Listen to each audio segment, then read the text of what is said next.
Welcome to the Deathcast.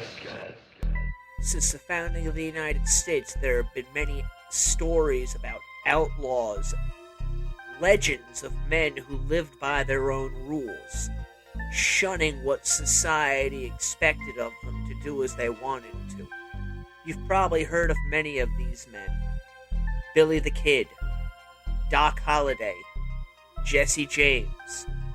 In the 20th century, there was one man who took these men's lives to heart and decided to make their lifestyle his own. That man's name was Claude Dallas, and while unknown to most beyond the most ardent of true crime fans, Dallas would go down in both infamy and history as a sort of New Age outlaw who lived off the land and protected what he saw as his own in the Idaho Badlands. Hello and welcome to the Deathcast. I am your host, best-selling independent author Ian Totten. I'd like to thank you for joining me once again as we prepare to take a look at a new case this week, that of Claude Dallas. Before we get into that, however, I got my normal plugs. I'd also like to thank everyone for the positive feedback I have received on both the 6-part Atlanta child murder series and the Son of Sam series that concluded last week. Seems a lot of you really enjoyed that, so I thank you again for the input you've given me, for telling people about both series. As for our plugs, if you'd like to follow me on social media, you can find me on Instagram, Facebook, and MeWe. Just search Author Totten. If you'd like to find any of the 5 books that I have written under my own name, that would be the Blood Gods trilogy, which consists of Heart of Man, The Birth of Death, and Gods of Fear, The House of Silver Doors, and The Throwaway Girls of Olympia. You can find them on Amazon, Kindle, and shortly through my website, corpsecreekpress.com, where you'll be able to get autographed copies of those books at a fairly reasonable price. If you enjoy this show, please go to your favorite podcast app, leave a 5-star review, and I will give you a shout out here on the show. Tell your friends about it. Of course, like and subscribe. If you're one of those who does not like podcast apps, you can also find me on YouTube at Ian Totten.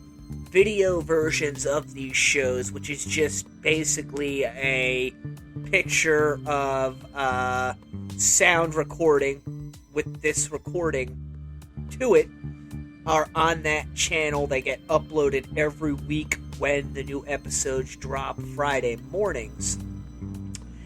Book of the week, again, still plugging away for my friend Alistair Cross.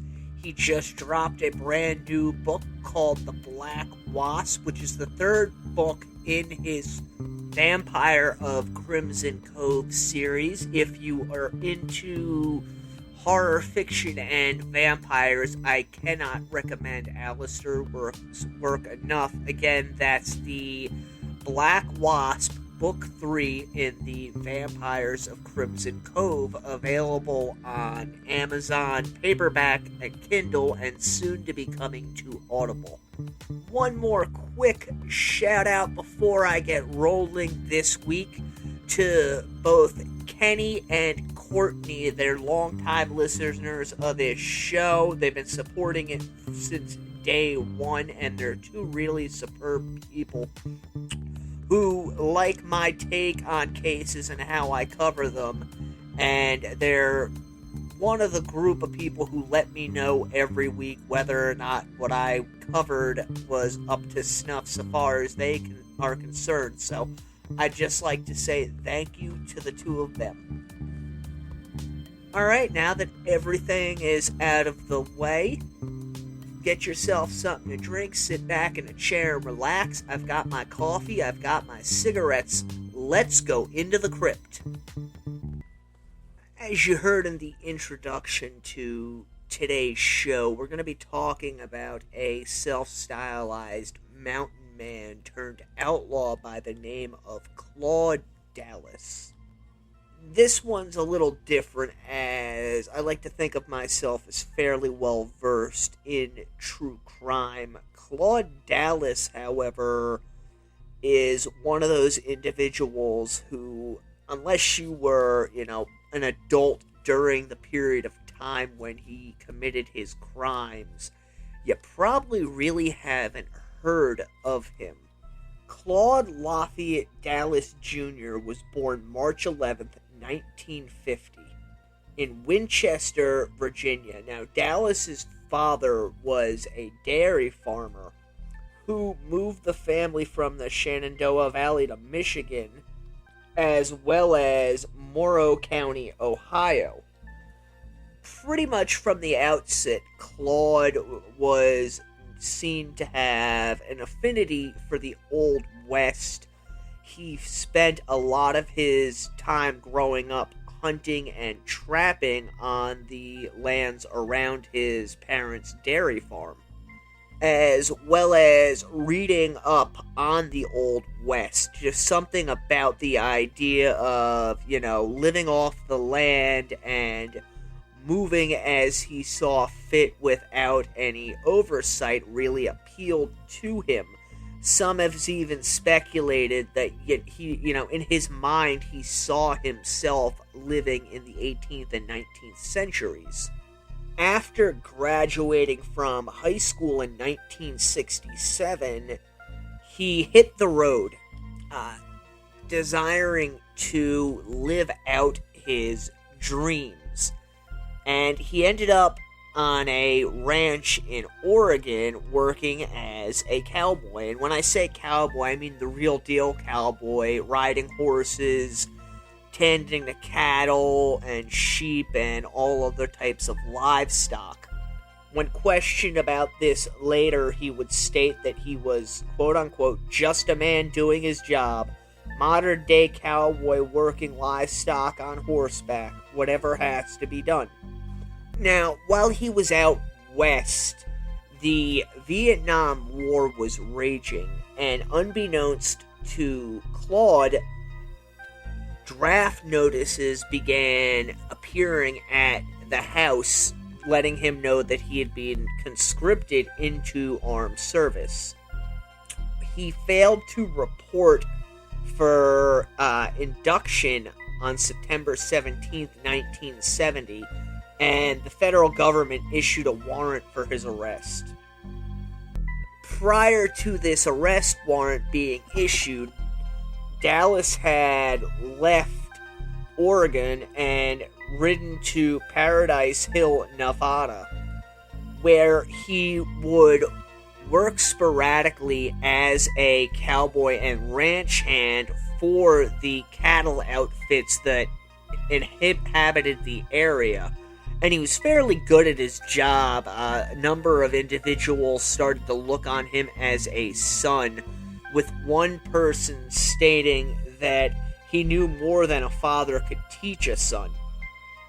In wrestling terms, they were saying is he lived the gimmick, which is to say there was no show to what he was doing. He was actually what he put himself out to be. He would stay inside a trailer in town whenever he was there, but for the most part, he spent his days, nights, and weeks out in the wilderness, living off of whatever he could catch. And, some may think that he had issues as far as, drugs or alcohol or something, which is why he really avoided being around town, but that's, not the case at all. In fact, Claude told one friend, "The only good buckaroos I know are dead or alcoholics." He was known to be a quiet man who didn't drink or chase women, but instead spent his time, filing his spurs, making sure his gear was in good working order, and reading.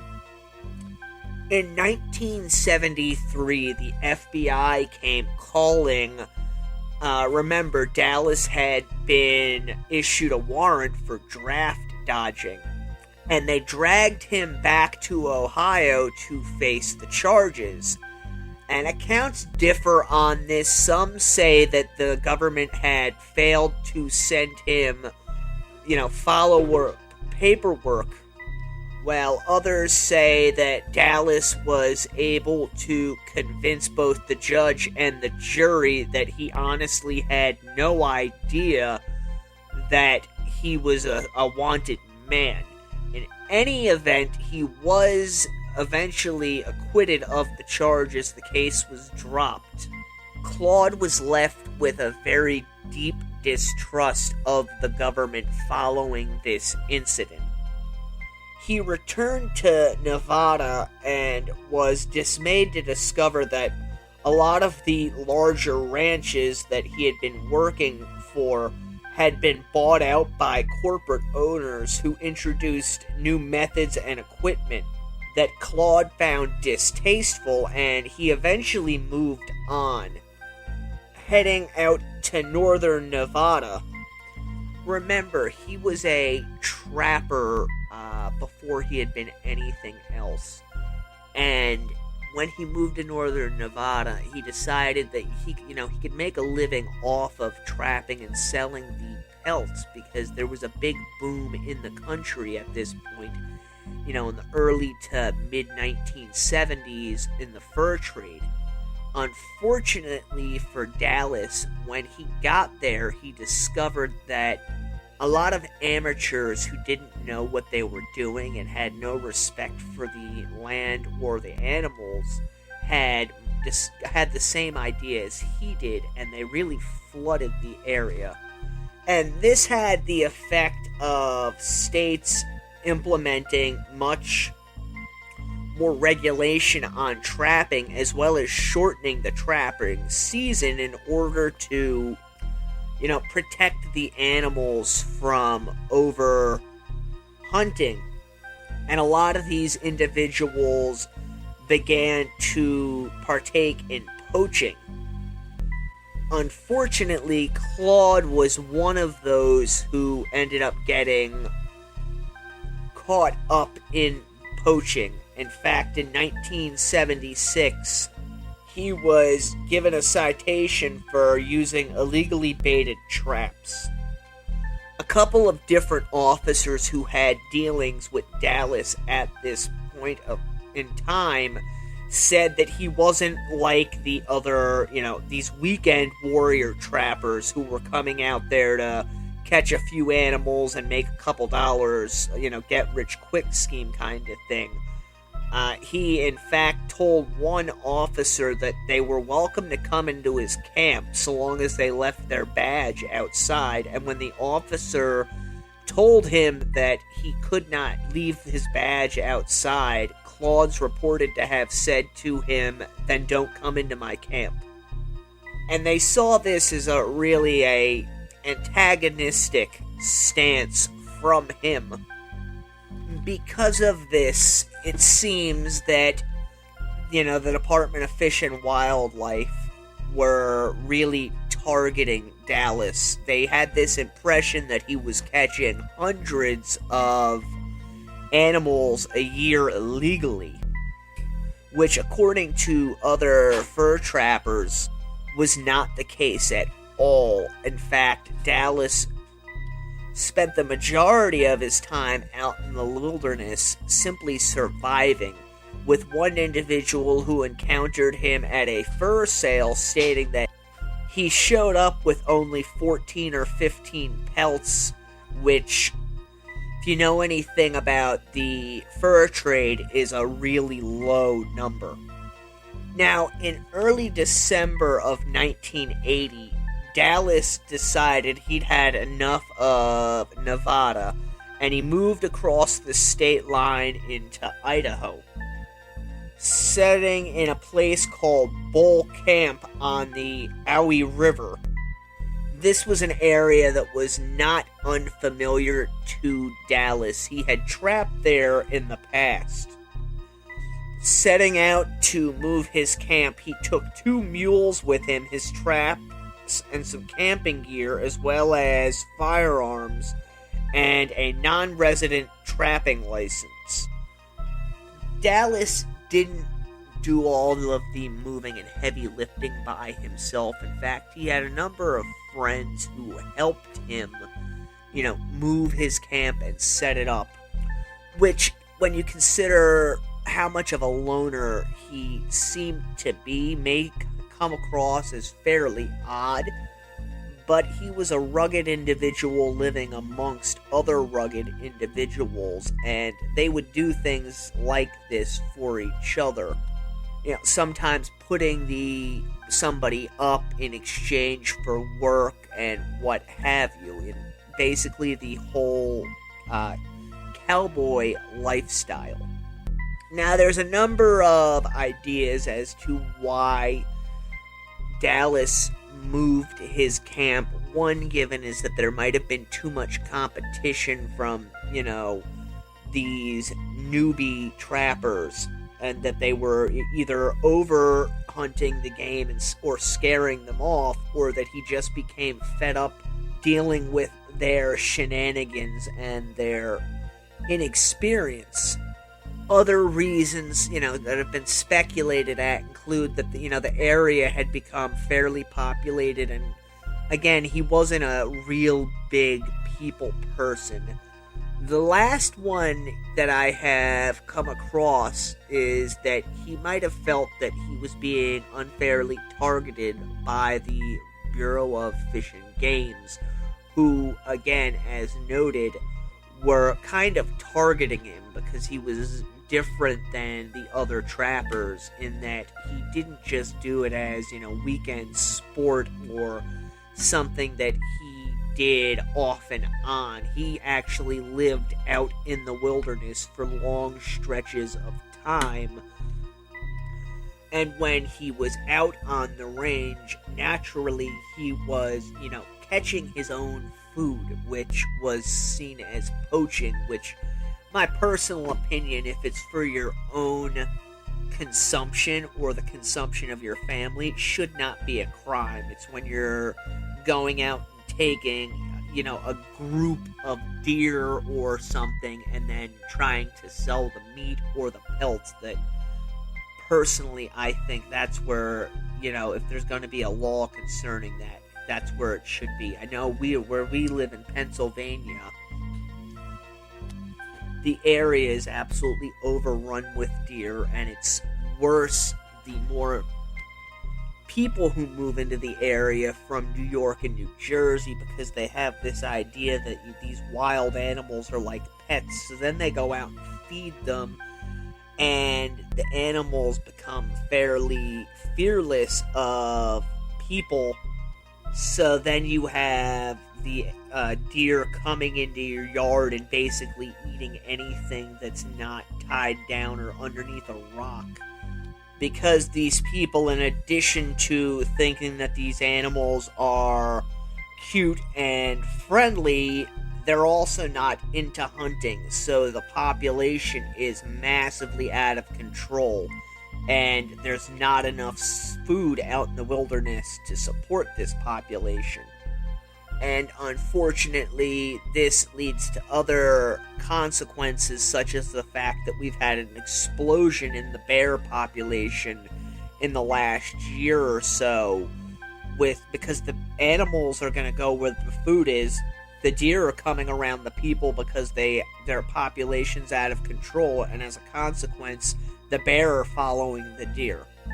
So, that's just my rant on it. I understand why Claude was doing what he was doing, and I see nothing wrong with it. I honestly think that more people should be doing what he was doing. You see a buck in the yard, it's 5 o'clock in the morning, shoot it, and your family's got meat for the next month and a half. It would keep everything in balance. But in any event, there was a plethora of reasons why Claude decided to leave Nevada for Idaho. The area he had settled in, Bull Basin, had been leased by the Bureau of Land Management to Don Carlin's 45 Ranch as a wintering ground for his cattle. Now, there were other individuals who were poaching on the land, and this is where the story, there's some conflicting accounts. Apparently, there were poachers who were taking sage grouse on the land, and this worried the Carlin family, which is understandable because if BLM just starts looking into it, they might suspect that the family that they leased the land to was responsible for the poaching. Around Christmas time of 1980, Don Carlin's son, Eddie, went out to Bull Basin and he came across Claude Dallas stopping by his camp. And while he was there, Eddie noticed 2 illegal bobcat hides as well as a deer which had been poached.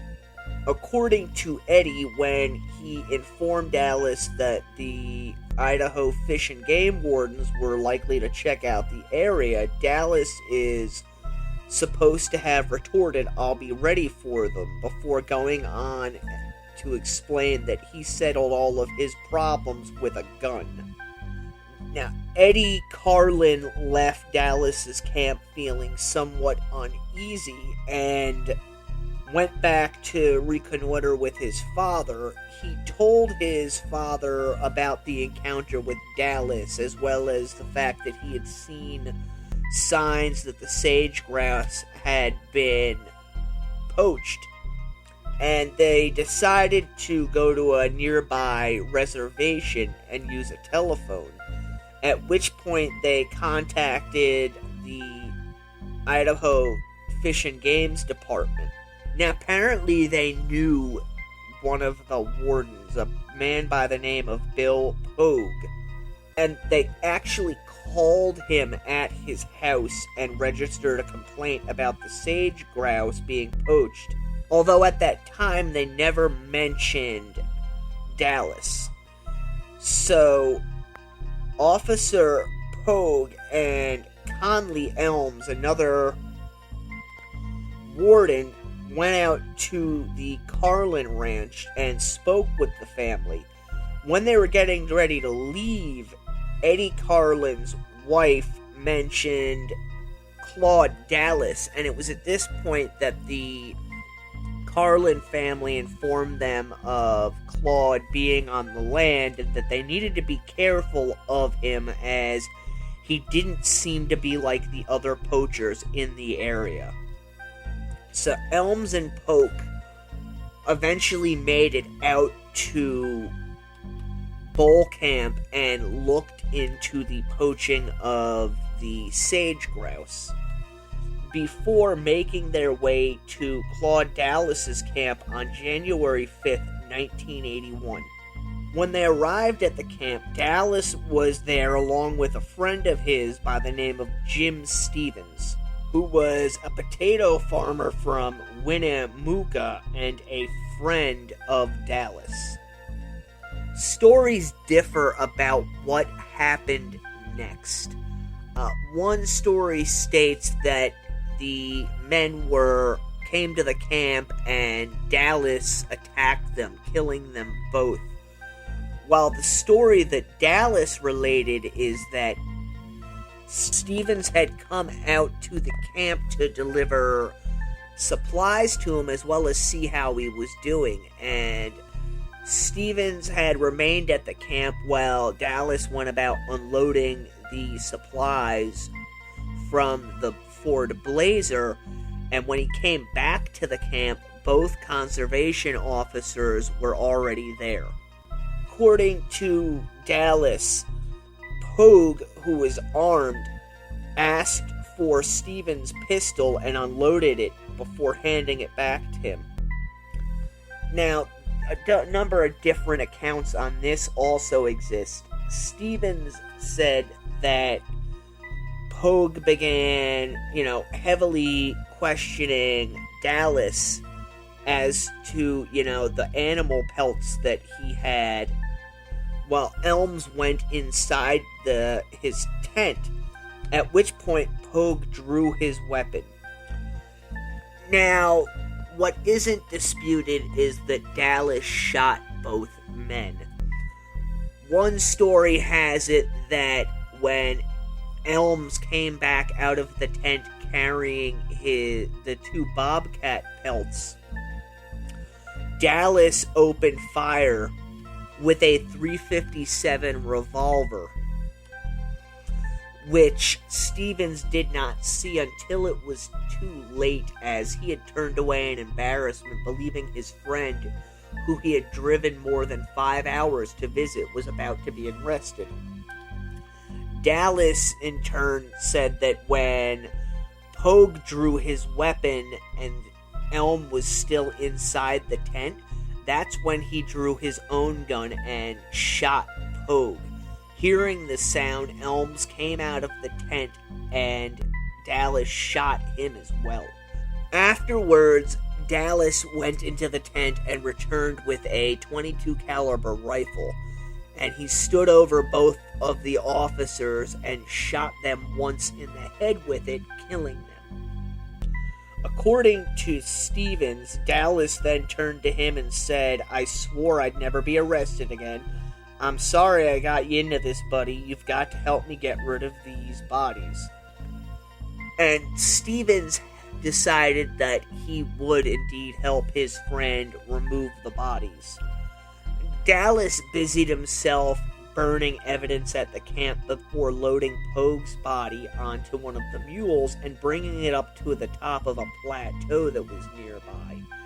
After which, he came back down to the camp and found Stevens with Elm's body. Now, Stevens had been supposed to load the other man's body onto one of the mules, but Elms was a fairly large man, supposedly weighing upwards around 300 pounds, and the mule was unable to take that kind of weight. So they discussed it for a few minutes before arriving at the conclusion that the only way they were going to be able to move Elm's body would be to quarter it, that is, to cut it into pieces. However, neither man had it within them to do this to the body. So somehow Dallas was able to drag Elm's body down to the nearby river and roll it into the water. Afterwards, the two men drove the Placer with Pogue's body in the back, 105 miles down to Paradise Hill, where they stopped at George Nielsen's home and awakened him.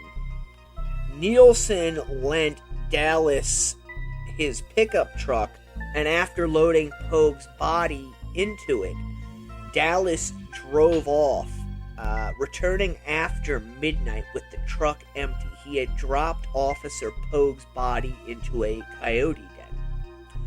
Afterwards, Nielsen gave Claude a ride down to Sand Pass Road, which is about 13 miles away from Nielsen's home. So the next day, Stevens and the Nielsen family went to the Humboldt County Sheriff's Office and told them about the killings, at which point an all-points bulletin was put out for Claude. Unfortunately for law enforcement, they were not of the same caliber men that Claude was, and for all intents and purposes, he had vanished, living off the land, hiding out in abandoned houses and trailers, and he would remain off the radar for the next 15 months. Sunday, April 15th, 1982, found Claude hiding out in a trailer in an area known by locals as Poverty Flat. By this point, the federal and state governments were, desperately trying to bring the outlaw Claude to justice. And what happened next is almost right out of a movie. Apparently, Claude was inside the trailer when a helicopter flew overhead, alerting him that law enforcement had caught up with him. Now, Claude Dallas, being Claude Dallas, was not about to go down so easily.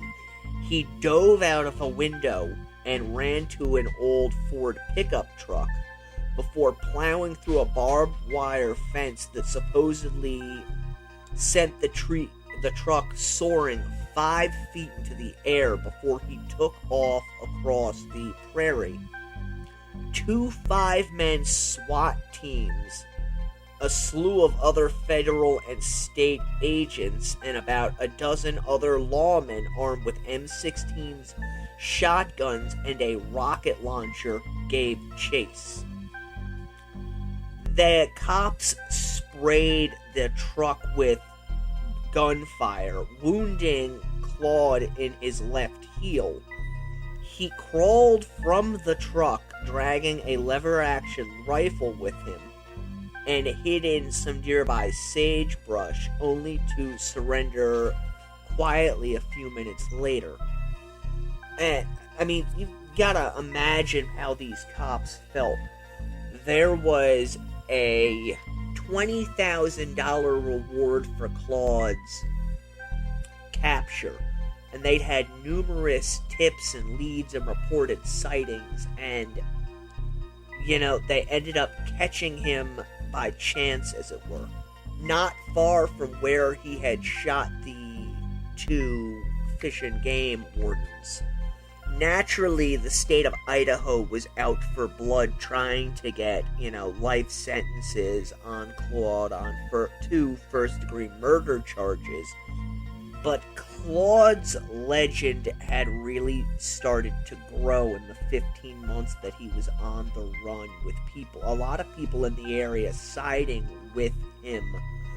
This real last American outlaw. And he was able to convince the jury that the entire situation was escalated by Officer Pogue, who had acted aggressively with him by drawing his weapon. And in the end, the jury convicted him in October of 1982 of voluntary manslaughter and using a firearm in the commission of the crime. One juror later remarked that he believed Dallas was acting in self-defense when he shot Pogue. On January 4th, 1983, Judge Edward Lodge sentenced Dallas to the maximum that he could sentence him to, given what he had been convicted of, and gave him 30 years. Naturally, Dallas attempted to appeal this conviction, and it was shot down.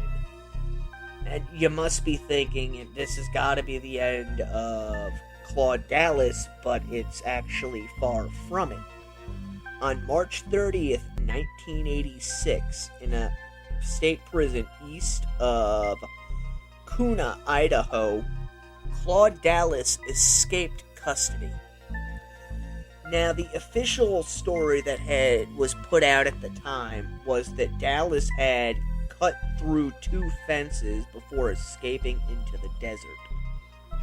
Unfortunately, that was untrue, and it really helped to fan the myth of Claude Dallas. There was so much speculation in law enforcement circles as to the veracity of the story that the Idaho Attorney General actually opened an 18-month investigation into the official tale in 2001. And what they came back with is that prison officials faked the fence cutting after Dallas had escaped in an effort to cover up the fact that he had outwitted the prison staff and walked out the front door with a group of visitors shortly before 8 p.m. on March 30th. The next morning, the warden showed off 2 cut sections of chain link fence, telling the reporters that everyone knew he was going to escape. Another member of the prison staff said, "You give Claude Dallas 6 miles and you might as well give him the country. Oh, we'll find him. It might take a century, but we'll find him." Some have likened Dallas's escape to the Kennedy assassination in that, everyone seems to have a theory as to how he escaped, with some saying he actually did the cutting himself, others that he walked out with the group of visitors, and others still saying that he used the visitors coming to prison as a cover for him to make his escape by cutting through the fence. In any event, Dallas vanished for almost a year before being arrested outside of a convenience store in Riverside County, California. To give you some idea as to the folklorish nature that Claude Dallas had affected in the minds of people in southwestern Idaho at this point, he was brought up on charges of escaping from prison, and he was acquitted of them in 1987. Obviously, this infuriated prison officials and flabbergasted them at the same time, as they really had an open and shut case, but the jury didn't agree. After this acquittal, he was moved around to various prisons, first in Nebraska and New Mexico, before being moved to a high-security state prison in Kansas in 1989. So you might be thinking, that Dallas is, died in prison or something, but that's not the case. Dallas completed the final 3 weeks of his 30-year sentence in Idaho at Orfino in 2005, being released in February of 2005 after serving 22 years of his sentence. His sentence was reduced by 8 years due to good behavior. This is, taking into account that he had escaped prison and everyone knew it, but, it hadn't been convicted of it. He killed 2 game wardens and, walked out after 22 years. And unfortunately, I was unable to find much information concerning Claude Dallas post-2005. He was spotted at one point in Grouse Creek, Utah, and later was seen living in the Alaskan wilderness. So basically, he killed these 2 wardens, and after 22 years, picked up his life right where he had left off, as at the time of the murders, he had spoken to friends and talked about possibly going up into the wilderness of Canada, or even into the Alaskan wilderness. So it seems like that is exactly what he has done. That is it for the Deathcast this week. I hope you enjoyed this story, and it's a little shorter than most, but I thought it was a really interesting, good palate cleanser considering the nature of the last 2 cases we covered. It's kind of awe-inspiring to think about what Claude Dallas did and how he lived his life and continues to live his life. Almost a 20th/21st century Jeremiah Johnson, who just goes out into the wilderness and lives off the land doing as he pleases. Again, if you enjoy the show, please considering subscribing and leaving a 5-star review on your favorite podcast app. The Deathcast is a production of Corpse Creek Publishing.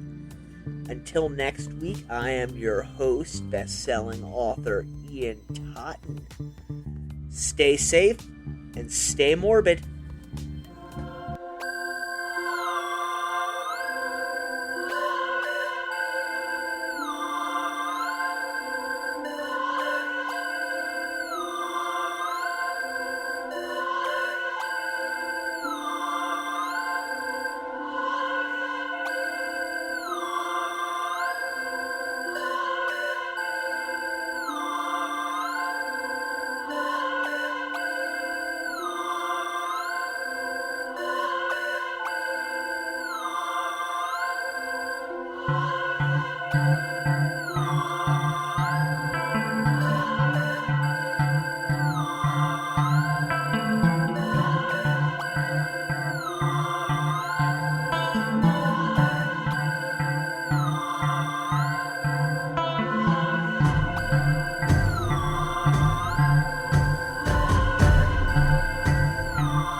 Welcome to the Deathcast.